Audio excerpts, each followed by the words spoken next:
सेप्टेल paralyse हो चुका था, बट फिर भी वो बैटल कंटिन्यू करता है और यूज करता है लीफ ब्लेड अटैक का। वोल्टेरिस फेराकॉइल को इस अटैक को डॉज करने का ऑर्डर देता है, पर सेप्टेल कहीं ज्यादा फास्ट था फेराकॉइल से, जिसके चलते वो लीफ ब्लेड का यूज कर देता है और फेराकॉइल को बहुत ज्यादा डैमेज पड़ता है।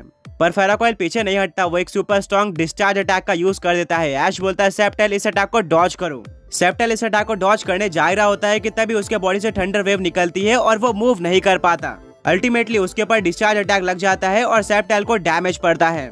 मिस्ट्री बोलती है कि पैरालाइज होने के चलते सेप्टेल मूव नहीं कर पाया और ना ही इस अटैक को डॉज कर पाया। ऐश बोलता है सेप्टेल कोई बात नहीं, चलो इस बैल को खत्म करते हैं, अपने सबसे स्ट्रॉन्ग अटैक यानी कि फ्रेंजी प्लांट का यूज करो। सेप्टेल फ्रेंजी प्लांट का यूज कर देता है, जिससे जमीन से काफी सारे बड़े बड़े ब्रांचेस निकलना स्टार्ट हो जाते हैं। वोल्टेरिस को अच्छी तरीके से पता था कि अटैक कितना डेंजरस हो सकता है, क्योंकि इसी के चलते मैग्नीवोल्ट हारा था। इस बार वोल्टेरिस पूरी तरह से रेडी होता है। वो बोलता है फेराकॉइल फ्रेंजी प्लांट अपने ऊपर लगने मत देना, एक एक करके सारे ब्रांचेस के ऊपर आयरन टेल अटैक का यूज करो और सबको डिस्ट्रॉय कर दो। फेराकॉइल बिल्कुल ऐसे ही करता है, वो काफी अच्छी तरीके से सारे ब्रांचेस को डिस्ट्रॉय कर रहा था। ऐश बोलता है सेप्टेल हार मत मानना, ब्रांचेस निकालते रहो। फेराकॉइल बहुत ज्यादा अच्छी तरीके से फ्रेंजी प्लांट को काउंटर कर रहा था, पर तभी एक ब्रांच उसके पैरों पर लग जाती है, जिससे फेराकॉइल का बैलेंस बिगड़ जाता है और वो जमीन पर गिर जाता है। तभी काफी सारे ब्रांचेस मौका देखकर फेराकॉइल को ट्रैप कर लेती है और उसकी एनर्जी खींचना स्टार्ट कर देती है, यानी कि अब फेराकॉइल जाल में फंस चुका था। वोल्टेरिस बोलता है नहीं, फिर से नहीं फेराकॉइल, तुम्हें इससे किसी न किसी तरीके से बाहर निकलना होगा, थंडरबोल्ट का यूज करो।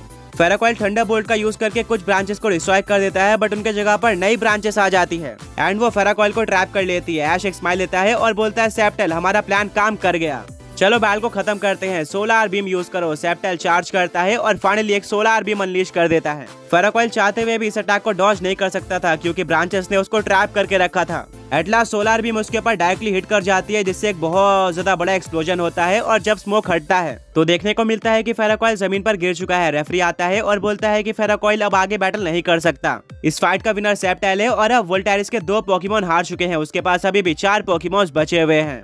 वोल्टेरिस अपने फेराकॉइल को पोकेबॉल के अंदर वापस लेता है और डिसअपॉइंटेड होकर बोलता है कि अब मुझे समझ में आया कि ग्लेशियस और इग्निस मुझे क्यों वार्न कर रहे थे, तुम सच में एक सुपर स्ट्रॉन्ग पोकेमॉन ट्रेयर हो, बट मुझे भी अंडर एस्टिमेट मत करना, एक के बाद एक मेरे पोकेमॉन्स और भी ज्यादा स्ट्रॉन्ग होते जाते हैं और अभी भी मेरे पास मेरा सीक्रेट वेपन बाकी है। सेप्टेल ने मेरे पहले 2 पोकेमॉन्स को स्पीड में मात दे दी थी, पर अब सेप्टेल का असली टेस्ट होने वाला है जब मैं अपने एक सुपर फास्ट पोकेमॉन को रिलीज करूंगा। क्यूरोकुराई बाहर आ जाओ। क्यूरोकुराई देखने में काफी स्लिम और फास्ट पोकेमॉन लग रहा था। ऐश अपने पॉकेडेक्स को बाहर निकालता है, जिससे उसको पता चलता है कि क्यूरोकुराई एक इलेक्ट्रिक और डार्क टाइप पोकेमॉन है। ये अपने स्पीड के लिए जाना जाता है, काफी कम पोकेमॉन इसके स्पीड को मैच कर पाए हैं। ऐश बोलता है ठीक है सेप्टेल, अब तुम्हारे स्पीड का टेस्ट होने वाला है एंड मुझे पूरा भरोसा है कि तुम अपने आप को प्रूफ कर दोगे। बैटल शुरू हो जाती है और क्यूरोकुराई यूज करता है थंडर फैंग अटैक का। वो बिजली की स्पीड से सेप्टेल के ऊपर अटैक करने आता है, पर सेप्टेल बिल्कुल लास्ट मोमेंट पे इस अटैक को डॉज कर लेता है। पर क्यूरोकुराई बिल्कुल भी टाइम वेस्ट नहीं करता, वो जल्दी से डायरेक्शन चेंज करता है और यूज कर देता है नाइट स्लैश अटैक का, जिसके लिए सेप्टेल बिल्कुल भी रेडी नहीं था। यह अटैक सेप्टेल के ऊपर लग जाता है और सेप्टेल को डैमेज पड़ता है। ऐश बोलता है कि ऐसा तो काम नहीं बनने वाला। वो मेगा स्टोन बाहर निकालता है और सेप्टेल को मेगा इवॉल्व कर देता है मेगा सेप्टाइल में। अब वो एक ग्रास ड्रैगन टाइप पोकेमॉन बन चुका था, साथ में उसकी स्पीड भी इंक्रीज हो जाती है। दोनों ही पोकेमॉन्स में काफी औसम बैटल होती है। क्यूरोकुराई की स्पीड ज्यादा होने के बाद भी सेप्टेल डिटेक्ट अटैक का यूज करके उसके अटैक्स को डॉज कर रहा था। लास्ट में वो एक ड्रैगन क्लॉ अटैक का यूज करके क्यूरोकुराई को डिफीट कर देता है, जिससे वोल्टेरिस के 3 पोकेमॉन्स हार जाते हैं। वोल्टेरिस क्यूरोकुराई को पोकेबॉल के अंदर वापस लेता है और बोलता है ठीक है सेप्टेल ने स्पीड टेस्ट तो पास कर लिया, पर अब देखते हैं कि वो पावर टेस्ट पास कर पाता है या फिर नहीं। रेड टाइगर बाहर आ जाओ। ये काफी मस्कुलर इलेक्ट्रिक और फाइटिंग टाइप पोकेमॉन था, देखने में लग रहा था कि ये बहुत ज्यादा स्ट्रॉन्ग होने वाला है। बैटल शुरू हो जाती है। रेड टाइगर थंडर पंच और स्पार्क जैसे अटैक का यूज करता है, वहीं पर सेप्टेल बुलेट सीड और लीफ स्टॉर्म जैसे अटैक का यूज करता है। वो अपने स्पीड का एडवांटेज भी लेता है, पर लास्ट में रेड टाइगर पीछे से सेप्टेल के ऊपर एक स्ट्रॉन्ग थंडर पंच अटैक लैंड कर देता है, जिससे सेप्टेल जमीन पर गिर जाता है। ऐश बोलता है सेप्टेल क्या तुम ठीक हो? सेप्टेल उठने की पूरी कोशिश करता है और फाइनली अपने 2 पैरों पर खड़े हो जाता है।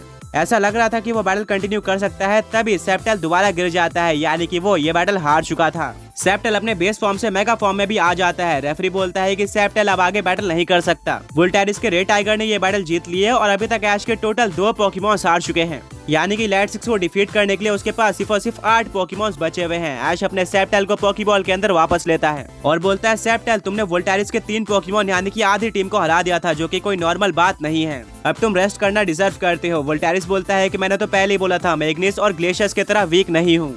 यहाँ पर तुम्हारा असली टेस्ट होने वाला है और ये तो सिर्फ शुरुआत है, मैं तुम्हारे और भी काफी सारे पोकेमॉन्स को डिस्ट्रॉय करके जाऊंगा।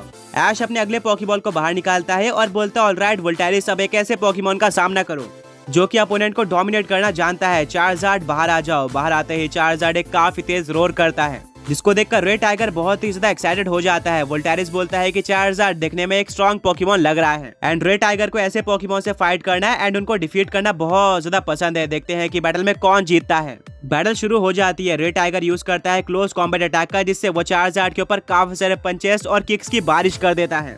चार्जार्ड को लगातार डैमेज पड़ते जाता है, पर लास्ट में रेड टाइगर को रोकने के लिए चार्जार्ड ड्रैगन क्लॉ का यूज करता है, जो कि डायरेक्टली रेड टाइगर के ऊपर लगता है एंड वो काफी दूर जाकर गिरता है। उसको काफी डैमेज पड़ा था। आगे बढ़ने से पहले पिछले पोकी क्विज के विनर सिरा है एंड आज का क्वेश्चन ये है कि ऐश का वो कौन सा सबसे पहला पोकेमॉन था जो कि ऐश के द्वारा कैच होने से पहले ही ऑन स्क्रीन इवॉल्व हो गया था। बैटल कंटिन्यू होती है। चार्जार्ड रेड टाइगर को पूरी तरह से डोमिनेट करता है और लास्ट में ड्रैगन रेज अटैक का यूज करके फिनिश कर देता है। वोल्टेरिस के 4 पोकेमॉन हार चुके थे। अब वो अपने 5वें यानी कि सेकंड लास्ट पोकेमॉन को बाहर निकालता है, जो कि इलेक्ट्रिक और वाटर टाइप पोकेमॉन इलेक्ट्रोफिन था। वोल्टेरिस बोलता है कि चार्जार्ड एक फायर टाइप पोकेमॉन है और इलेक्ट्रोफिन उसको डिफीट करने वाला है अपने वाटर टाइप अटैक का यूज करके। बैटल शुरू हो जाती है। इलेक्ट्रोफिन यूज करता है एक्वा जेट अटैक का, वहीं पर चार्जार्ड काउंटर करता है ड्रैगन क्लॉ के साथ। दोनों अटैक आपस में टकरा जाते हैं और शॉकिंगली यहाँ पर चार्जार्ड का ड्रैगन क्लॉ डोमिनेट करता है, जबकि इलेक्ट्रोफिन ने एक वाटर टाइप अटैक का यूज किया था, जो कि चार्जार्ड के ऊपर सुपर इफेक्टिव है। इलेक्ट्रोफिन को डैमेज पड़ता है, वहीं पर चार्जार्ड अभी भी स्ट्रॉन्ग लग रहा था। वोल्टेरिस बोलता है इलेक्ट्रोफिन अभी थंडर वेव का यूज करो। चार्जार्ड इस अटैक को डॉज करने की कोशिश करता है, बट अनफॉर्चुनेटली उसके ऊपर थंडर वेव अटैक लग जाता है, जिससे वो पैरालाइज हो जाता है। सैना बोलती है पहले सेप्टेल और अब चार्जार्ड। ऐश के लिए बिल्कुल भी अच्छा साइन नहीं है।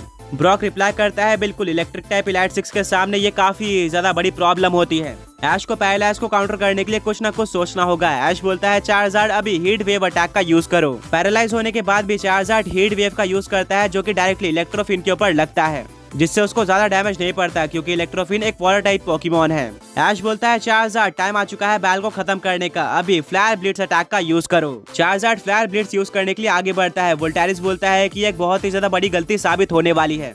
एक फायर टाइप अटैक, वो भी एक वाटर टाइप पोकेमॉन के सामने, मैं इसको काउंटर करना जानता हूँ। इलेक्ट्रोफिन अभी एक्वा टेल का यूज करो। फ्लायर ब्लिट्स और एक्वा टेल दोनों आपस में टकरा जाते हैं।